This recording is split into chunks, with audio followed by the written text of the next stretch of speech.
नमस्कार मित्रांनो, महाराष्ट्र पोलीस भरती तलाठी ग्रामसेवक किंवा MPSCची तयारी करताय मग आजचा हा व्हिडिओ तुमच्यासाठी अत्यंत महत्त्वाचा आहे। कारण आज आपण पंचायत राज, मुलकी व पोलीस प्रशासन या घटकावरील अत्यंत संभाव्य आणि वारंवार विचारले जाणारे महत्त्वाचे वस्तुनिष्ठ प्रश्न पाहणार आहोत।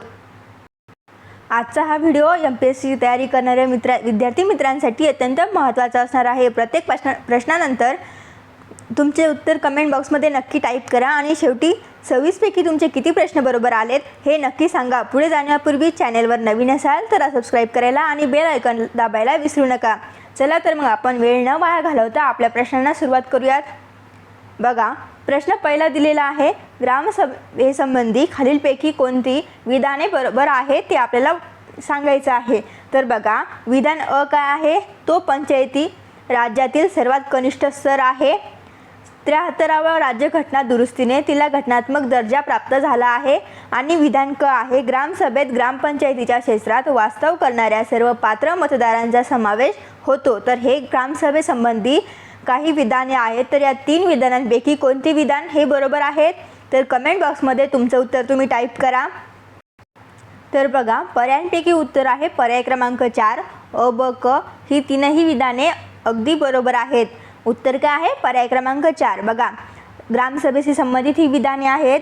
तो पंचायत राज्यातील सर्वात कनिष्ठ स्तर आहे, हे विधान बरोबर आहे। 73व्या राज्यघटना दुरुस्तीने तिला घटनात्मक दर्जा प्राप्त झाला आहे, हे विधान सुद्धा योग्य आहे आणि विधान क सुद्धा योग्य आहे। तर बघा, पंचायत राज्यातील सर्वात कनिष्ठ स्तर कोणता तर ग्रामपंचायत असतो। ग्रामसभा ही मतदार सभा असते, हे लक्षात ठेवा। बघूयात आपण प्रश्न दुसरा आहे, पंचायत समितीचे अंदाजपत्रक कोण मंजूर करते तर पर्याय दिलेले आहेत, पंचायत समिती, राज्य सरकार, विधान परिषद आणि जिल्हा परिषद। तर पर्यायांपैकी उत्तर काय आहे, बघा प्रश्न आहे पंचायत समितीचे अंदाजपत्रक कोण मंजूर करते तर उत्तर काय आहे, उत्तर आहे पर्याय क्रमांक 4 जिल्हा परिषद। पंचायत समितीचे अंदाजपत्रक कोण मंजूर करते तर जिल्हा परिषद अंदाजपत्रक पंचायत समितीचे हे मंजूर करत असते। बघूयात पुढचा प्रश्न आहे, बलवंतराय मेहता कमिटीने शिफारस केलेली पंचायत राज व्यवस्था रिकामी जागा स्तरीय आहे। तर बलवंतराय मेहता कमिटीने शिफारस केलेली पंचायत राज व्यवस्था ही कितव्या स्तरीय आहे तर बघा, पर्यायांपैकी उत्तर आहे पर्याय क्रमांक 1 3 स्तरीय आहे। बलवंतराय मेहता कमिटीने शिफारस केलेली पंचायत राज व्यवस्था ही 3 स्तरीय आहे। उत्तर लक्षात ठेवा, उत्तर आहे 3। पुढचा प्रश्न बघा, राज्य सरकारकडून महानगरपालिकेवर कोणाची नेमणूक करतात पर्याय आहेत महापौर, आयुक्त, गट विकास अधिकारी आणि जिल्हाधिकारी। तर उत्तर आहे पर्याय क्रमांक 2 आयुक्त। राज्य सरकारकडून महानगरपालिकेवर कोणाची नेमणूक करतात तर आयुक्तांची। पुढचा प्रश्न, ग्रामपंचायतीचे दैनंदिन कामासाठी कोण जबाबदार असते तर पर्याय आहेत सरपंच, पोलीस पाटील, ग्रामसेवक आणि तलाठी। तर उत्तर आहे ग्रामसेवक। ग्रामपंचायतीचे दैनंदिन कामासाठी ग्रामसेवक जबाबदार असते। पुढचा प्रश्न आहे, जिल्हा परिषदेत सर्वात महत्त्वाची समिती कोणती आहे पर्याय वित्त समिती, आरोग्य समिती, स्थायी समिती आणि कृषी समिती। तर जिल्हा परिषदेत सर्वात महत्त्वाची समिती कोणती आहे, उत्तर तुम्हाला माहिती असेल तर तुम्ही कमेंट करू शकता। बघा, उत्तर आहे पर्याय क्रमांक 3 स्थायी समिती। जिल्हा परिषदेत सर्वात महत्त्वाची समिती असते स्थायी समिती।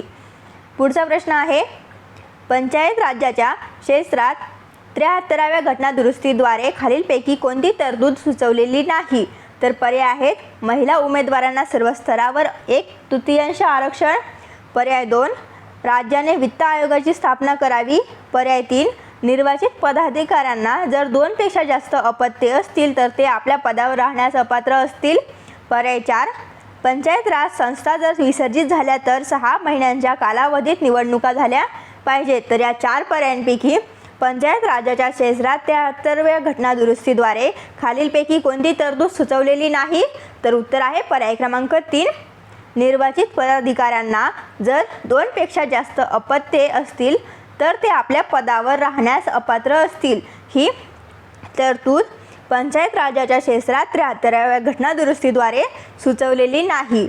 पुढचा प्रश्न आहे, ग्रामपंचायतीला कर्ज कोण मंजूर करते तर हा प्रश्न सर्वांना माहिती असायला पाहिजे। या प्रश्नाचं उत्तर, ग्रामपंचायतीला कर्ज कोण मंजूर करत असतं तर पर्याय आहेत राज्य सरकार, जिल्हाधिकारी, जिल्हा परिषद आणि पंचायत समिती।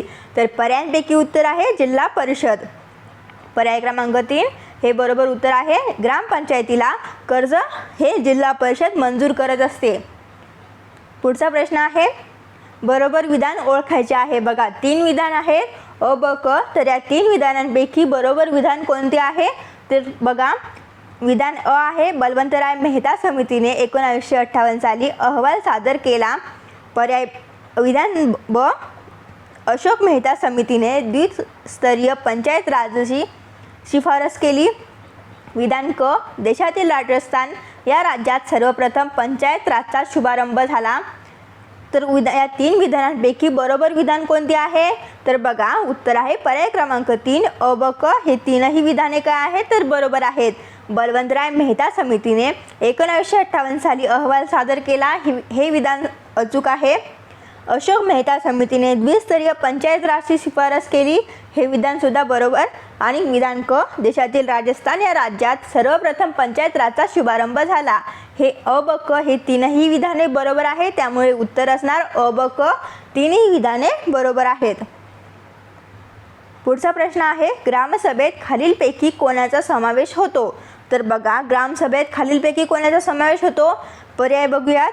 प्रौढ स्त्रिया, प्रौढ पुरुष, 18 वर्षावरील नागरिक आणि पर्याय 4 यापैकी नाही. तर उत्तर आहे पर्याय क्रमांक 3 18 वर्षावरील नागरिक. या ग्रामसभेत या 18 वर्षांवरील नागरिकांचा समावेश होतो. उत्तर लक्षात ठेवा, पर्याय क्रमांक 3 18 वर्षावरील नागरिक यांचा ग्रामसभेत समावेश होत असतो. पुढचा प्रश्न आहे, ग्रामपंचायती संदर्भात खालीलपैकी कोणत्या समितीच्या शिफारशी महत्त्वपूर्ण आहेत? पर्याय 1 बोधे समिती, काटजू समिती, मुडीमम समिती यापैकी नाही. तर या 4 पर्यायांपैकी ग्रामपंचायती संदर्भात कोणत्या समितीच्या शिफारशी महत्त्वपूर्ण आहेत? तर उत्तर आहे पर्याय क्रमांक 2 काटजू समिती. या समितीच्या शिफारशी ह्या ग्रामपंचायती संदर्भात महत्त्वपूर्ण आहेत. उत्तर का आहे? पर्याय क्रमांक 2 काटजू समिती. पुढचा प्रश्न बघा, उपसरपंचाची निवड कोण करत असते? तर पर्याय आहेत ग्रामपंचायतीचे सदस्य, ग्रामसभा, ग्रामसेवक आणि गटविकास अधिकारी. तर या 4 पर्यायांपैकी काय उत्तर बरोबर आहे? उपसरपंचाची निवड कोण करते? तर उत्तर आहे पर्याय क्रमांक 1 ग्रामपंचायतीचे सदस्य. उपसरपंचाची निवड कोण करते? तर ग्रामपंचायतीचे सदस्य ही उपसरपंचाची निवड करत असतात. बघूयात पुढचा प्रश्न आहे, पंचायत समितीचा प्रशासकीय प्रमुख कोण असतो? तर पर्याय गटविकास अधिकारी, सभापती, मुख्य कार्यकारी अधिकारी आणि पर्याय 4 उपसभापती. तर बघा, प्रश्न आहे पंचायत समितीचा प्रशासकीय प्रमुख कोण असतो? तर उत्तर आहे गटविकास अधिकारी. पर्याय क्रमांक 1 उत्तर आहे गटविकास अधिकारी. पंचायत समितीचा प्रशासकीय प्रमुख हा गटविकास अधिकारी असतो. पुढचा प्रश्न आहे, ग्रामपंचायतीच्या अनुदानास मान्यता कोण देते? तर बघा, प्रश्न समजून घ्या. ग्रामपंचायतीच्या अनुदानास मान्यता कोण देत असते? पर्याय आहेत जिल्हा परिषद, राज्य सरकार, पंचायत समिती, केंद्र सरकार. तर या 4 पर्यायांपैकी उत्तर का आहे? बघा, ग्रामपंचायतीच्या अनुदानास मान्यता हे पंचायत समिती देत असते. पर्याय क्रमांक 3 उत्तर आहे पंचायत समिती. बघा, प्रश्न क्रमांक 15, सर्व राज्यात ग्रामसभा स्थापन कराव्यात अशी शिफारस कोणत्या समितीने केली? तर पर्याय आहेत बलवंतराय मेहता, व्ही टी कृष्णमाचारी, पर्याय 3 तखतमल जैन, पर्याय 4 व्ही के राव. तर या 4 पर्यायांपैकी सर्व राज्यात ग्रामसभा स्थापन कराव्यात अशी शिफारस कोणत्या समितीने केली? तर उत्तर आहे तखतमल जैन या समितीने सर्व राज्यात ग्रामसभा स्थापन कराव्यात अशी शिफारस तखतमल जैन या समितीने केली होती. उत्तर आहे पर्याय क्रमांक 3 तखतमल जैन समिती. बघा, पुढचा प्रश्न, ग्रामपंचायती स्थापन करण्याचा अधिकार कोणाला आहे? पर्याय आहेत जिल्हाधिकारी, केंद्र सरकार, आयुक्त, राज्य सरकार. तर या 4 पर्यायांपैकी उत्तर काय आहे? तर ग्रामपंचायती स्थापन करण्याचा अधिकार हा कोणाला आहे? तर राज्य सरकारला आहे. पर्याय क्रमांक 4 या प्रश्नाचं उत्तर आहे राज्य सरकार. पर्याय क्रमांक 4 हे उत्तर लक्षात ठेवा, राज्य सरकार हे बरोबर उत्तर आहे. ग्रामपंचायती स्थापन करण्याचा अधिकार हा राज्य सरकार यांना असतो. पुढचा प्रश्न आहे, महाराष्ट्राचे महसुली वर्ष खालीलपैकी कोणत्या दिवशी सुरू होते?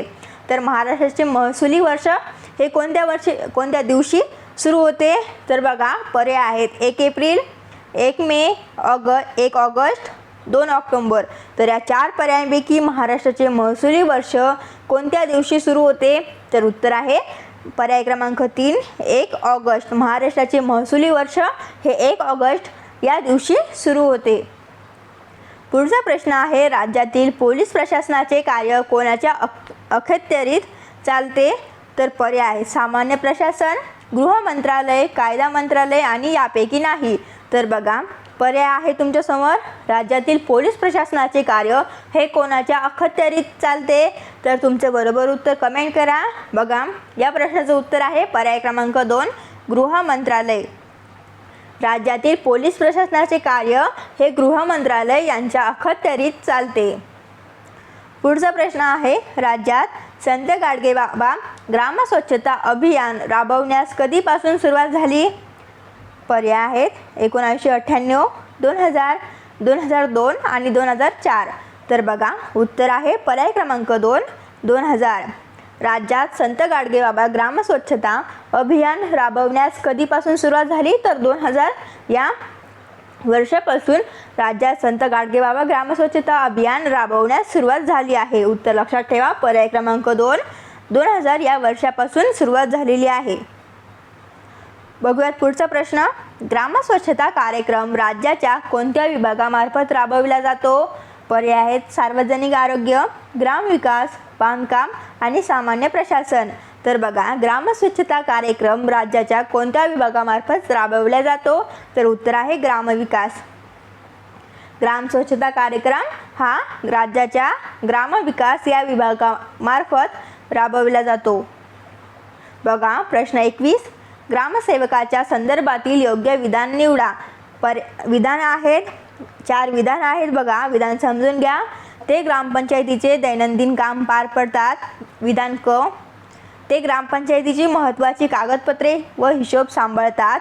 विधान ब, त्यांची नेमणूक राज्य शासनाकडून होते. आणि विधान ड, ते पंचायत समितीच्या सभांच्या नोंदी ठेवतात. तर या 4 विधानांपैकी ग्रामसेवकाच्या संदर्भातील योग्य विधान कोणते आहे? तर बघा, योग्य विधान आहे पर्याय क्रमांक 4, अ आणि क ही 2 विधाने योग्य आहेत. बघा, ग्रामसेवकाच्या संदर्भातील विधाने अ आणि क ही 2 विधाने योग्य आहेत. ती विधाने आहेत, ते ग्रामपंचायतीचे दैनंदिन काम पार पाडतात. आणि विधान क, ते ग्रामपंचायतीची महत्त्वाची कागदपत्रे व हिशोब सांभाळतात. तर ही 2 विधाने योग्य आहेत ग्रामसेवकाच्या संदर्भातील. पुढचा प्रश्न आहे, गावाच्या विकासासंबंधी अंतिम निर्णय घेणारी सत्ता कोणती?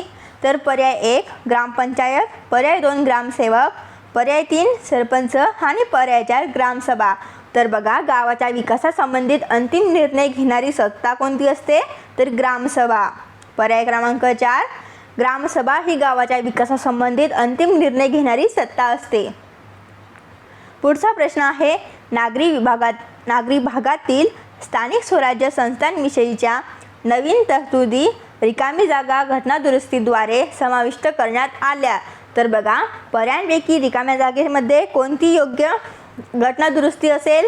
तर बघा, पर्याय आहे 73व्या, 74व्या, 86व्या आणि 42व्या. तर या 4 पर्यायांपैकी उत्तर आहे पर्याय क्रमांक 2, 74व्या घटनादुरुस्तीद्वारे समाविष्ट करण्यात आल्या आहेत. नागरी भागातील स्थानिक स्वराज्य संस्थांविषयीच्या नवीन तरतुदी ह्या 74व्या घटनादुरुस्तीद्वारे समाविष्ट करण्यात आल्या आहेत.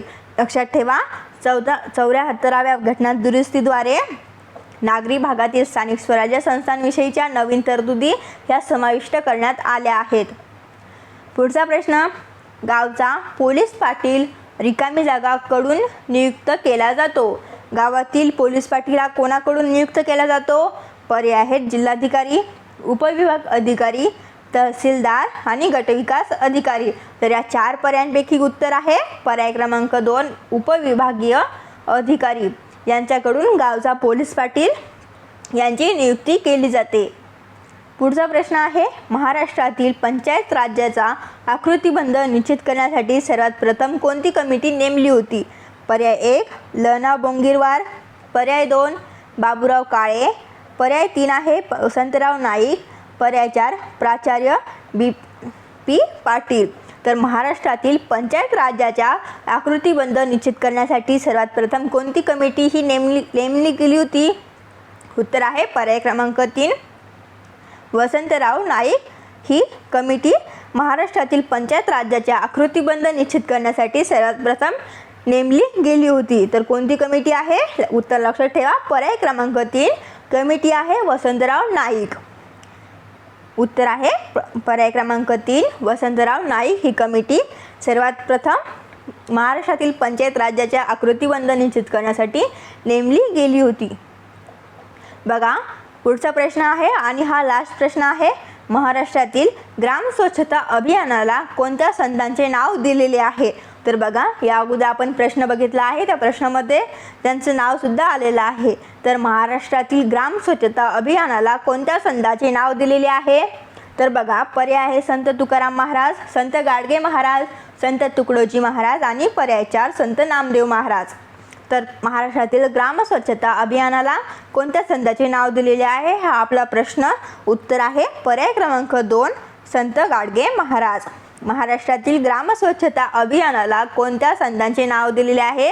तर संत गाडगे महाराज यांचे महाराष्ट्रातील ग्राम स्वच्छता अभियानाला नाव दिले आहे. लक्षात ठेवा संत गाडगे महाराज. तर मित्रांनो आजच्या या 26 प्रश्नांपैकी तुमचे किती प्रश्न बरोबर आले कमेंटमध्ये तुमचा स्कोर नक्की सांगा. जर तुम्हाला ही प्रश्नपत्रिका आवडली असेल तर व्हिडिओला लाईक करा आणि तुमच्या स्पर्धा परीक्षेची तयारी करणाऱ्या मित्रांसोबत शेअर नक्की करा. अशाच प्रकारच्या रोजच्या सराव प्रश्नांसाठी आपल्या चॅनलला सबस्क्राईब करायला विसरू नका. भेटूया पुढील व्हिडिओमध्ये. तोपर्यंत धन्यवाद.